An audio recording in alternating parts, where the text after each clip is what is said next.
Oi gente, tudo bem? Antes de entrar no tema do vídeo de hoje, eu queria dizer que eu estou bem feliz com os retornos que eu tenho recebido desde que eu lancei aqui o canal. Agradecer por vocês estarem assistindo, dando opinião e eu vou tentando, né, melhorar vídeo após vídeo aí, porque é a primeira vez que eu estou filmando e editando e tal, então a gente vai aprendendo, né, à medida que vai fazendo. E bom, entrando no tema de hoje, o vídeo vai ser sobre poluição do ar, também conhecido como poluição atmosférica. Então o que é isso?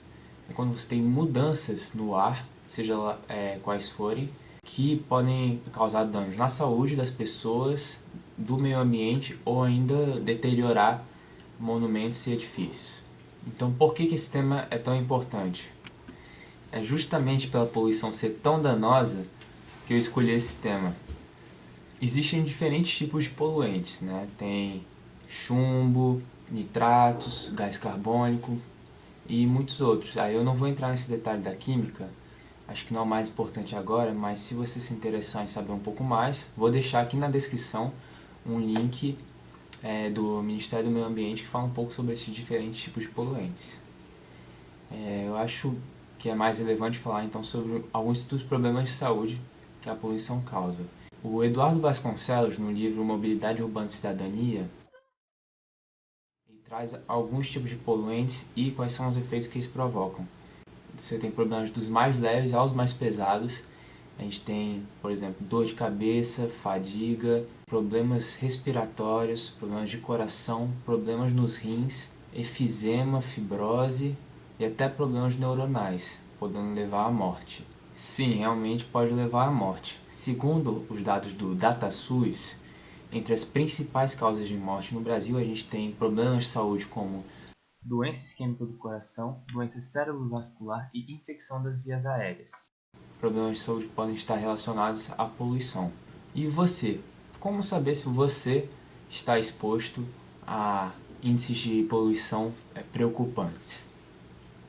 Bem, primeiramente é importante entender que os dados que a gente pode encontrar na internet, eles não vão ser satisfatórios para responder essa pergunta. Dentro de uma mesma cidade, você tem muita variação na qualidade do ar. A qualidade do ar na sua rua pode ser diferente do quarteirão do lado. Então realmente não tem como você ter uma noção precisa da qualidade do ar na sua rua. Mas ainda assim, existem sites que trazem informações aí para sua cidade que já podem te dar uma noção do quão poluída está a sua cidade. Aqui na descrição eu coloquei um site que eu uso como referência, que é o Air Plume Labs.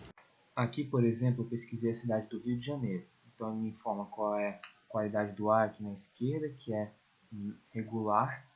Tem um gráfico mostrando a evolução, né, ao vivo da poluição, mais especificamente de ozônio. E aqui embaixo, como vocês podem ver, tem a quantidade de dias por ano em cada uma dessas faixas de qualidade de ar. Qualidade boa, qualidade regular, qualidade ruim, qualidade péssima. E aqui no topo do gráfico você pode mudar a escala de tempo para ver a evolução da poluição do ar durante um tempo maior. E aqui embaixo você ainda tem também os diferentes tipos de poluentes e as medições. Aqui onde tem zero, não é que esteja com zero de poluição, na verdade é que não tem dado, provavelmente. Então, agora que a gente tem claro o que é poluição, por que ela é importante e como que a gente observa e monitora isso, vamos falar um pouquinho das causas. Segundo essa matéria aqui do Ministério do Meio Ambiente de 2010, que eu estou colocando na descrição, o setor de transportes é o principal responsável pela poluição do ar.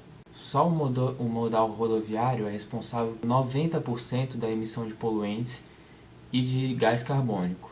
Dependendo aí do tipo de poluente, você pode ter o carro como principal responsável, como por exemplo aí os gases de efeito estufa, ou então os ônibus, no caso do nitrato.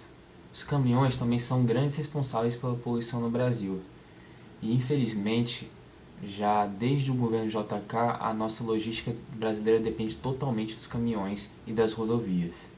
Então a gente falou um pouco de causas causadas pelo homem, Mas existem alguns fatores da natureza que podem influenciar nisso? Tem, né? Existem fatores naturais que vão interferir na renovação do ar e podem fazer a cidade ficar mais ou menos poluída. O relevo, a vegetação e o clima são fatores que vão interferir nisso. É por isso que às vezes você tem cidades litorâneas que vão ter uma renovação do ar muito maior e cidades como Santiago, no Chile, e a cidade do México, que são famosas pela poluição porque o relevo não permite que o ar se renove. Até mesmo aqui no Brasil, no inverno, às vezes você tem dias de inversão térmica em que as cidades ficam mais poluídas. Bem, como eu já falei, a qualidade do ar ela não vai ser constante dentro da cidade. Ela vai variar de ponto para ponto. Então, é sempre importante a gente entender também quem são as pessoas que estão sendo mais afetadas pela poluição. Então, pensa na sua cidade. Onde é que estão concentradas as principais avenidas, vias expressas e indústrias? Aqui no Rio de Janeiro, por exemplo, se a gente for observar eixos como a linha vermelha, a linha amarela, a Avenida Brasil, é lá que estão concentradas as principais indústrias da cidade e também são vias que cortam os bairros populares e as favelas do Rio de Janeiro. Então, quando a gente fala em poluição do ar, a gente tem que também levar em conta que existe um papel real da desigualdade social e racial. Já tinha pensado nisso, que a desigualdade social e racial no Brasil é tão grande que até a poluição a qual a pessoa está submetida é afetada por essa desigualdade? Mas agora, como que a gente pode melhorar, combater essa poluição? Eu trouxe aqui alguns pontos, aqui não é uma lista exaustiva, mas um ponto certamente seria melhorar a logística do Brasil, né? Como eu falei, desde o governo JK ela foi totalmente voltada para rodovias e caminhões, mas a gente tem uma costa muito extensa e tem muitos rios também navegáveis, e a gente precisaria ter mais transporte hidroviário. E claro, a gente precisaria também ter mais transporte ferroviário. Afinal, esse tipo de transporte é muito pouco desenvolvido aqui no Brasil. E a gente acaba recorrendo aos caminhões que, além de poluir mais, eles custam mais caro. E por isso que a gente fala que o custo Brasil é muito elevado. Além disso, tem a questão da transição energética. Enquanto que a energia elétrica produzida no Brasil ela vem muito das fontes hidrelétricas, outras fontes de energia, como no setor dos transportes e na indústria, muitas vezes são os mais poluentes. Então, esse é um debate que precisa ser feito de como que a gente vai fazer essa transição energética para fontes de energia mais sustentáveis, como, por exemplo, energia eólica e energia solar. O terceiro ponto seria a taxação da poluição e da emissão de gases de efeito estufa. Isso é muito importante dentro do contexto que a gente está vivendo de mudanças climáticas, que a gente precisa combater esse tipo de indústria e de modo de produção sem onerar toda a sociedade. Se a indústria polui, não é justo que a sociedade inteira tenha que arcar com esse custo.